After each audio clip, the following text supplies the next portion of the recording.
क्या नाम है भाई आपका? मोनू शर्मा। तो शर्मा जी, आप क्या सोचते हैं राहुल गांधी के बारे में? राहुल गांधी में विजन की भी बहुत ज़्यादा दिक्कत है, कमी है। उनको ज़रा पकने की ज़रूरत है। कोशिश कर रहे हैं पकने की, देखो कब तक पकते हैं। पक जाएंगे या नहीं 1 साल में? भट्टी में तो डल चुके हैं अब। नहीं, अभी तो बड़ा मुश्किल लगता है। हाँ, अभी तो बहुत मुश्किल लगता है, अभी तो मुश्किल है अभी। बहुत मुश्किल लगता है। एक्चुअली कांग्रेस पार्टी ना पब्लिक से दूर हो चुकी है। और जब आप जनता से दूर होते हो ना, आप चाहे किसी भी फील्ड में हो, चाहे आप राजनीति में हो, आप मीडिया में हो, आप किसी भी चीज़ में हो, जब आप पब्लिक से दूर होते हो तो फिर दूर ही होते चले जाते हो। और यही वजह है कि आज की डेट में कांग्रेस का अस्तित्व मिटता जा रहा है। कितने सहमत हैं आप इनकी बात से? बिल्कुल सही बात बोल रहे हैं। कांग्रेस दूर हो गई जनता। और आने वाले समय में और दूर होते जाएगी। इसके लेकिन वो तो भारत जोड़ो यात्रा कर रहे हैं। छोड़ने से क्या होगा, वो घूमने से कुछ नहीं होगा ना, क्योंकि पब्लिक की उनसे दूर हो रही है। अब देख लो, पूरे जितने एक समय था कि पूरे 70 साल तक कांग्रेस का राज था। अब समय देखो कहाँ हुआ, छिटपुट 2-3 राज्यों में उसके राज है। और वो भी किसी के साथ सरकार बनी हुई है, खुद अपनी बहुमत नहीं है। तो आने से ऐसे ही चलेगी। और एक क्वेश्चन मैं आप इसे पूछता हूँ, भारत टूटा कब है जो जुड़ रहा है? तो कह रहे हैं कि मोदी जी ने जो आर्थिक स्थिति पे तोड़ा, भाईचारे में तोड़ा और जेबें खाली की, वो जो तोड़ा और हिंदू मुसलमान के बीच में जो खाई पैदा की, उसको जोड़कर चल रहे हैं राहुल। किसी की जेब खाली नहीं करी, मुझे बताओ किस चीज़ के अंदर जेब खाली हो रही है? लोग अपना रोजगार भी कर रहे हैं। अब किसी ने अगर कुछ ना करने की कसम भी खा रखी हो, किसी ने ये सोच लिया हो कि मुझे केजरीवाल जैसा नेता मिलेगा जो हर कुछ सब कुछ फ्री में दे देगा, तो उसका तो कुछ भी नहीं हो सकता।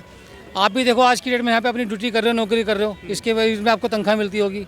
हम भी कहीं ना कुछ कर ही रहे हैं, तो उसके वजह में हमें भी तनख्वाह मिलती है। अब मैं घर जाके बैठ जाऊँ कि अभी बिजली का बिल फ्री जो आता नहीं है, पानी फ्री जो आता नहीं है, सब कुछ फ्री, तो भैया भी ठीक है।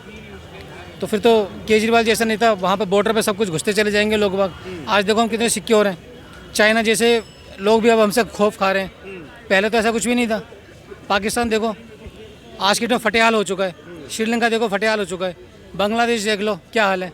और हिंदुस्तान को देख लो, हम और आप अच्छे कपड़े पहन के घूम रहे हैं, अच्छे घरों में रह रहे हैं आज की डेट में। और जब जिस दिन ना कुछ करने का कसम खा लेंगे तो उस दिन तो बस फिर राम राम ही होना है बस, खाली और कुछ भी नहीं होना। तो इसलिए मोदी जी ही देश का भविष्य है। और केवल मोदी जी ही इस देश को संवार सकते हैं। कह रहे हैं मोदी जी देश का भविष्य है। सही कह रहे हैं। मोदी जी जब से आए हैं, युवा तो राहुल गांधी है। युवा से नहीं होता, एक्सपीरियंस होना चाहिए। मैच्योर्ड है नहीं अभी राहुल गांधी, मैच्योरिटी तो है नहीं उसमें, मैच्योरिटी होना चाहिए। 51-52 साल के, उस उम्र में तो आदमी मैच्योर हो। 51-52 से गाछ बड़े हो जाने से नहीं होता, परिपक्व होना चाहिए। पेड़ बड़ा होने से नहीं होता है, परिपक्वता आना चाहिए। ये फुहर जैसा बात करता है, कभी कभी ऐसा बात होता है, उससे अच्छे बच्चे होते हैं। तो कह रहे हैं कि हम पांडव हैं और आरएसएस और बीजेपी ये सब कौरव हैं और इस बार धर्म का युद्ध है। अरे कहने के लिए, गाली देने के लिए तो किसी को भी गाली दो। अच्छे को बुरा साबित करना दुनिया की पुरानी आदत है। अच्छे को बुरा साबित करना दुनिया की पुरानी आदत है। ये कोई बड़ी बात तो है नहीं। राम भगवान बता दिया जा रहा है उन्हें। अरे कहने के लिए तो कोई भी कहेगा, जिसको रोटी मिल जाता है उसके यहाँ से 200-200 रुपया में कहीं हंगामा करवा दिया उसे, तो वो उसका नाम लेगा ही। हाँ, हमें जो 200 रुपया दे देगा तो अभी उसी के बारे में आगे चल के कुछ भी बोल देंगे, वो अलग की बात है। कह रहे हैं कि मोदी जी ने जेबें खाली की। जेबें खाली नहीं की, जेबें भर दी।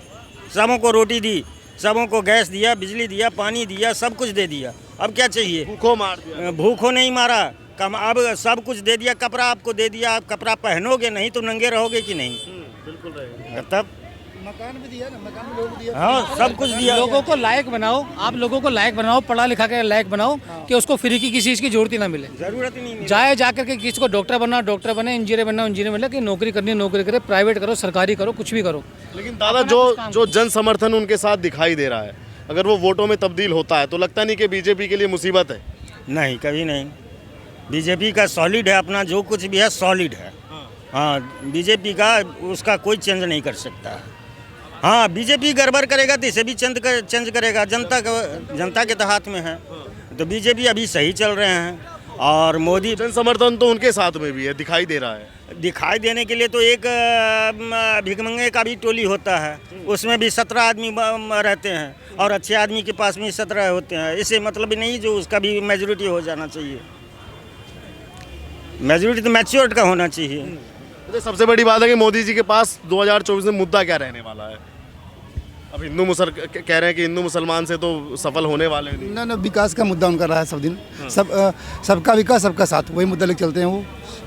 सबका साथ सबका किया है। विकास, हाँ बिल्कुल किया सब विकास कुछ। भी किया है सबका। विकास भी किया है। बिल्कुल विकास किया है। आरोप तो बहुत लगते हैं। आरोप लगाना तो वो तो देखो भगवान के ऊपर भी आरोप लगा, राम के ऊपर आरोप लगा था, है ना, कि सीता को छोड़ दिया, है ना, रावण लेके चला। तो आरोप को तो मना नहीं कर सकते हैं, किसी के मुंह नहीं बंद कर सकते हैं। लेकिन आने वाले समय में 2024 में मोदी जी ही आएंगे, देश के पीएम वही बनेंगे।